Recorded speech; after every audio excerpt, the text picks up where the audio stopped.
Welcome back to another episode of Hawksy Fishing.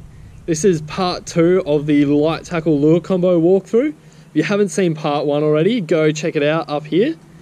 In this video I'll be running through my slightly heavier outfits, my 2 to 5 kilo rods, my longer rods and my Baitcast combos.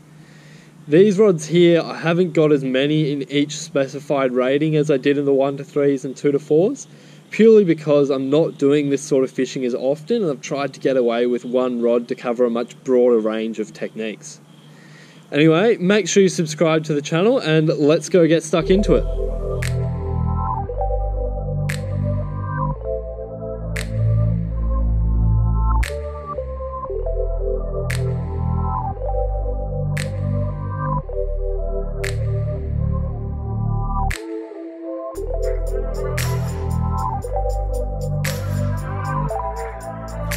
To start things off, we've got another Major Craft Volky. This is the big brother of the rod that I finished the last video on.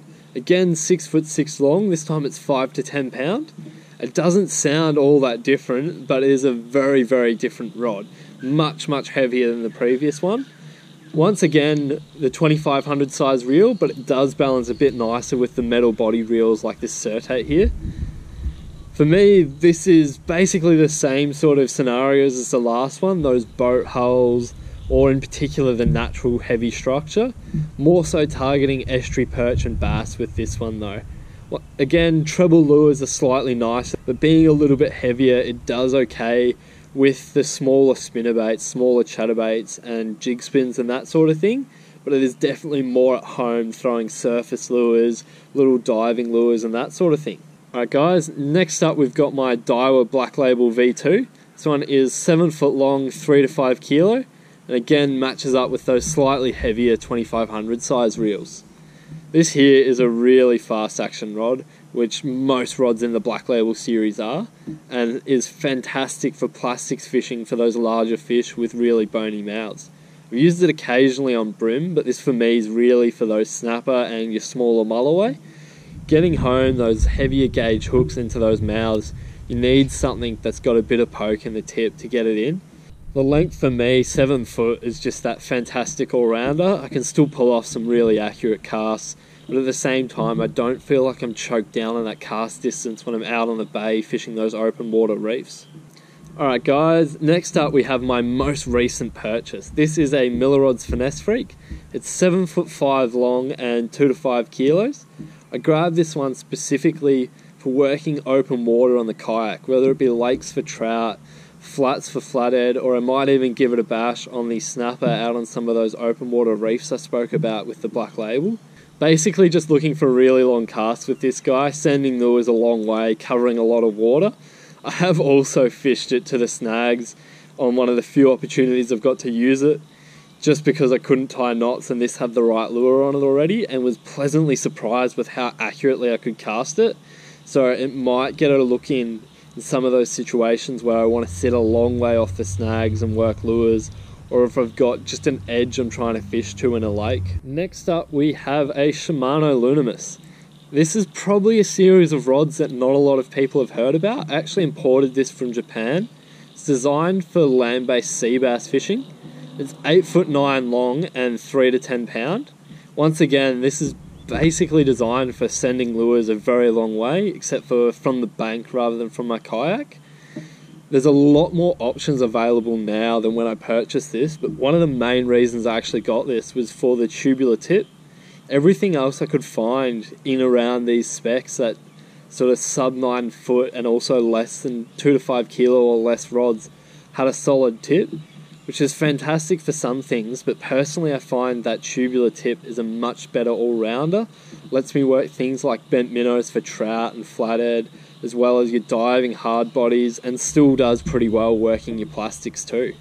This is the last of the spinning rods in my walkthrough here. This is a Major Craft Cruiser Eggie rod. It's that E-rated rod, so it's for PE lines from 0.4 to 1.2. I decided on this rod as I was looking for something as a bit of an all-rounder. I don't do an absolute heap of squid fishing. I didn't want to have a heap of different rods for different size jigs or different scenarios. So I looked for something that was smack in the middle, could use jigs from that 2.5 size up to 3.5, as well as throw a 4 in a pinch if I needed to, and get away with going with those smaller 2s when the small squid are on those little bait fish. The 8'6" length can be a little tricky in the kayak, but after a bit of playing around I've worked out how to land squid, and I've never actually had an issue with using the rod on the kayak. I don't have any obstructions above me, so it means I don't have to worry when I'm trying to whip a squid jig. Moving into my light baitcast outfits, this is the first light baitcast outfit I got. It's a Volky bait Finesse. It's the 6'8", 4 to 12 pound model. I got this rod here for working lipless cranks like this guy here, as well as chatterbaits, spinnerbaits, and all those sorts of lures. I really wanted a rod like this for casting those accurately at structure, fishing for bass as well as yellow belly. All my other outfits, I haven't talked too much about the reel. That's because the main thing is that it's nice, you've got good drag, all that sort of thing. For my light baitcast outfits, I'm running Alpha Airs. The main reason for that is I still want to be able to cast those really light lures, and having something with a hollowed out spool as well as really nice bearings so it doesn't take much effort to get going can actually assist casting those much lighter lures. The rod itself is a moderate to fast taper. That really helps, especially when I'm trying to cast some of the lighter lures. This rod here is actually rated to cast down to 1/16 of an ounce, although I've never managed to get that light myself. And this action here with that tip means that it loads up and puts a lot more energy into those lighter lures and lets them go a lot further than they would otherwise. For the last rod of my light combo walkthrough, I've got this Majorcraft Volky bait Finesse. This is the 6'9", 3 to 8 pound rod, and is much lighter than the previous rod. Has a really light soft tip on it, which means I'm able to cast lures down to 2 grams, and it's actually rated down to 1/32 of an ounce. Once again, running an Alpha Air on it. This one here, because of that light tip, I find is best suited to hard body lures.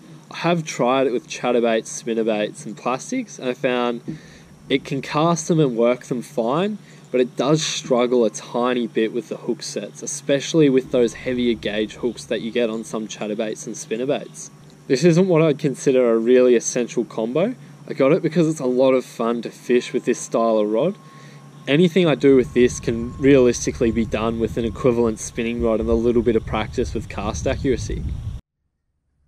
Alright guys, that finishes up part 2 of my light lure combo walkthrough. I hope you've enjoyed this little mini series I did, and you've gotten a little bit out of it with regards to the combos I'm using and why I'm using them. If you've got any questions about the outfits I spoke about today, drop a comment down below and I'll be sure to get back to you. Next up, I'll be doing a little walkthrough of the trout lures I use and why I use them. So if you want to catch that one, make sure you subscribe to the channel, and I'll catch you then.